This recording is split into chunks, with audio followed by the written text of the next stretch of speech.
নমস্কার বন্ধুরা, welcome to মায়ের রান্না।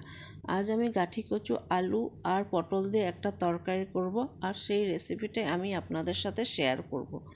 তরকারির জন্য আমি আলু এভাবে কেটে নিয়েছি, গাঠি কচুগুলোকেও আমি এভাবে টুকরো করে কেটে নিয়েছি। গাঠি কচুকে আমি একটু নুন আর জল দিয়ে একটু ভাপিয়ে নিয়েছি, আর পটলটা আমি এভাবে কেটে নিয়েছি।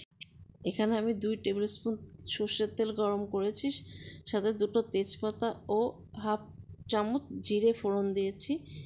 আমি সমস্ত তরকারিগুলো তেলে ছেড়ে দিয়ে ভালো করে নেড়ে মিশিয়ে নিয়েছি।